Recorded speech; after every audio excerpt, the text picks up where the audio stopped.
আমি সুপ্রিম কোর্টের খ্যাতনামা আইনজীবী এবং কুমিল্লা-৫ আসনের বুড়িচং ব্রাহ্মণপাড়া এলাকার বিএনপির মনোনয়ন প্রত্যাশী ব্যারিস্টার আব্দুল আল মামুন সাম্প্রতিক এক ভিডিও সাক্ষাৎকারে দলীয় আদর্শ, উন্নয়ন পরিকল্পনা এবং দেশের বর্তমান রাজনৈতিক পরিস্থিতি নিয়ে গুরুত্বপূর্ণ বক্তব্য দিয়েছেন। আমি বুড়িচং ব্রাহ্মণপাড়ার বিএনপির রাজনীতিতে 1996 সাল থেকে যুক্ত। 1996 সালে আমাদের বুড়িচং ব্রাহ্মণপাড়ার মাঝখানে যে দরিয়ার পার দরগা, ওই দরগাতে উত্তর পাশে ছাত্র জীবন থেকেই বিএনপির আদর্শে রাজনীতির সঙ্গে সম্পৃক্ত ব্যারিস্টার মামুন জানিয়েছেন, 1996 সালে ধানের শীষ প্রতীকে মনোনয়ন পেলেও ষড়যন্ত্রের মাধ্যমে তা বাতিল করা হয়। তবুও দল ছাড়েননি তিনি, বরং এখনও বিএনপির সঙ্গেই কাজ করে যাচ্ছেন।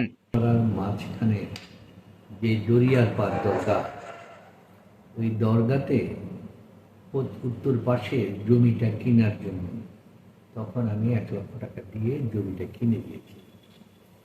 করে বুড়িচং ব্রাহ্মণপাড়ার ওই দুইটার মিলন কেন্দ্র, এই মানে ঈদগাহটা বড় করা হয়। সেই থেকেই আমি কিন্তু বুড়িচং ব্রাহ্মণপাড়ার সাথে যুক্ত। এবং এই বুড়িচং ব্রাহ্মণপাড়াতে যুক্ত হওয়ার জন্য যে রাজনৈতিক প্রেক্ষাপট, আমার জন্মটাই হয়েছে রাজনীতির মধ্যে দিয়ে। কেন? 69-এর আমাদের স্বাধীনতা যুদ্ধের আগে যে আন্দোলনটা হয়েছিল ঢাকা বিশ্ববিদ্যালয় থেকে, ডাকসুর নেতৃত্বে, তোফায়েল আহমেদ ছিল ভিপি, সেই 69-এর গণ আন্দোলনে স্কুলের জন্য আরেকটা আন্দোলন হয়েছিল 150। আইয়ুব খান পাকিস্তানি নেতাদের বিভিন্ন জীবনী দিয়ে ছাত্রদেরকে দেশপ্রেম শেখানোর জন্য তারা 150 নামে একটা বই করে, যেখানে 80 থেকে 85% নেতাই ছিল পাকিস্তানের, অন্যদের ছিল না। ফলে এটার বিরুদ্ধে একটা আন্দোলন হয় 69-এর গণ আন্দোলন। আমি কুমিল্লা জেলা স্কুলের ছাত্র। পাকিস্তান আমলে ওই আন্দোলনের আমি নেতৃত্ব দেই বলে আমাকে যদি আগামী নির্বাচনে সুযোগ পেলে বুড়িচং ব্রাহ্মণপাড়াকে একটি মডেল অঞ্চল হিসেবে গড়ে তোলার অঙ্গীকার করেন এই আইনজীবী। আমাকে যদি ধানের শীষের নমিনেশন নিয়ে আমি আসতে পারি এবং জনগণ যদি আমাকে নির্বাচিত করে, সর্বপ্রথম আমার প্রচেষ্টা থাকবে শিক্ষা ব্যবস্থার উন্নয়ন করা। এই শিক্ষা ব্যবস্থার উন্নয়নের ব্যাপারে আমি বাস্তবধর্মী পদক্ষেপ নিতে চাই। সেটা কি? আমাদের এখানে বাজার বা কোনো কিছুতে থাকলেও দেখা যায় যে MA পাস, সমস্ত ঘরে ঘরে MA পাস, অর্থাৎ 1-এ ভর্তি হইল সে MA পাস, সে আর মাস্টার ডিগ্রি না হওয়া পর্যন্ত 1 থেকে আর লেখাপড়া ছাড়ে না। এই লেখাপড়ার কোনো ভ্যালু নাই, সে চাকরি পায় না, পরে সে হয়ে যায় হাইজ্যাকার।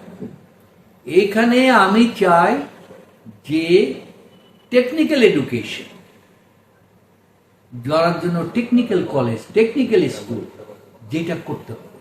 কারণ এখন টেকনিক্যালের জব ছাড়া আর কিছু না। সে এই দেশেও চাকরি পাবে, বিদেশেও চাকরি পাবে।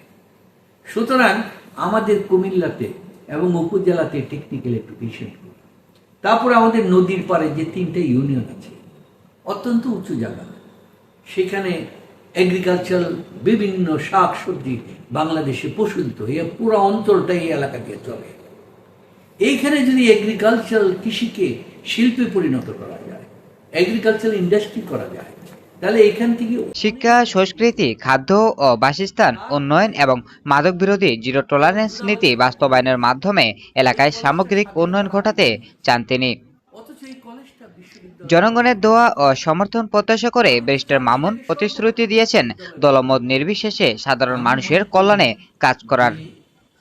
এবং এই উন্নয়নের জন্য বুড়িচং ব্রাহ্মণপাড়াকে আমি অগ্রগণ্যে রাখতে চাই, সবাই লিডারশিপে রাখতে চাই, এবং এই মর্মে পার্লামেন্টে বক্তব্য তুলতে চাই। এমনকি পৃথিবীর সর্ব জায়গাও এই বক্তব্য পৌঁছিয়ে দিতে চাই। এটা পৌঁছিয়ে দেওয়ার মতো সক্ষমতা আমার আছে বলে আমি দেশের বর্তমান রাজনৈতিক সংকট ও চলমান ছাত্র আন্দোলন নিয়েও তিনি পরামর্শ দিয়েছেন। তার মতে সংকট নিরসনে শান্তিপূর্ণ আচরণই হতে পারে সমাধানের পথ।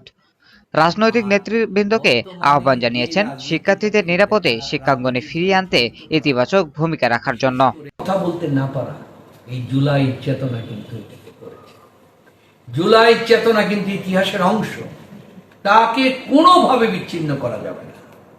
যদি বিচ্ছিন্ন করা হয় তাহলে আমাদের ছাত্র আন্দোলনের এবং জনগণের আন্দোলনের ভবিষ্যৎ গণতান্ত্রিক আন্দোলনের চেতনা নষ্ট হয়ে যাবে।